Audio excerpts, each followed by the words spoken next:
podnošenje zahteva i ostvarivanje prava na penziju, korisne informacije, kako do penzije, ukoliko ste navršili uslove potrebne za ostvarivanje prava na penziju, bez obzira na to da li je u pitanju starosna, prevremena starosna, invalidska ili porodična penzija, osim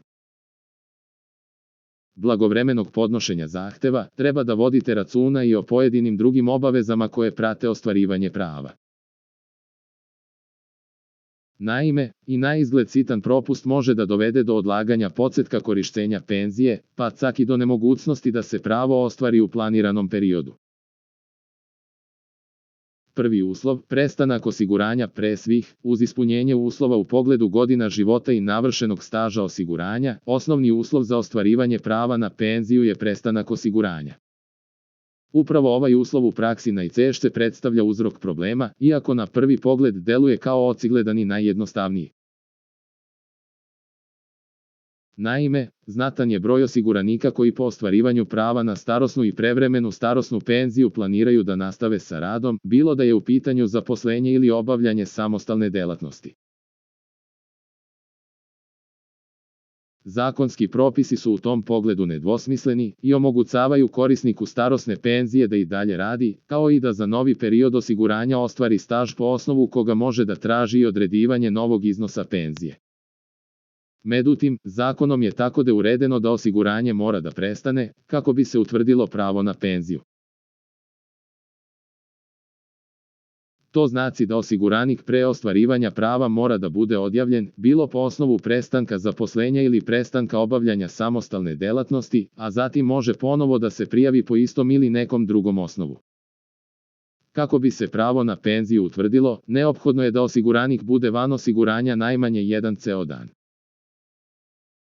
Dakle, ukoliko je osiguranik odjavljen, na primjer, 27. oktobra, pravo na penziju će ostvariti 28. oktobra, a u osiguranje može da se vrati najranije 29. oktobra. Ukoliko nova prijava usledi 28. oktobra, takav osiguranik zapravo ni nema prekid u osiguranju te iz tog razloga ne može ni da ostvari pravo na penziju.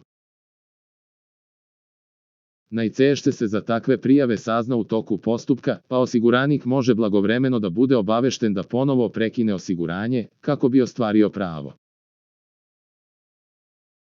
Međutim, dešava se i da osiguranik podnese zahtev za penziju uz prethodno registrovanu odjavu osiguranja, a da se sa novom prijavom zakasni pa se za izostanak prestanka osiguranja sazna, kada je pravo na penziju već ostvareno.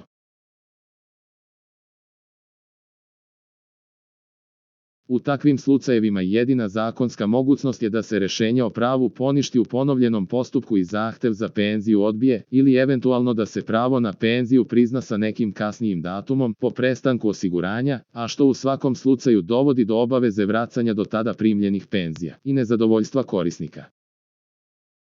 Dakle, neophodno je da se budući penzioneri koji žele da nastave sa radom blagovremeno informišu na koji način to mogu da ostvare. Zakon dozvoljava izuzetke od ovog pravila, pa osiguranici koji obavljaju preduzetničku delatnost, lica koja su hranitelji osiguranici kojima se period osiguranja utvrduje prema utvrdenom stažu, ugovor o delu i slično, kao i izabrana, imenovana i postavljena lica, pravo na starosnu i prevremenu starosnu penziju mogu da ostvare i bez prestanka osiguranja.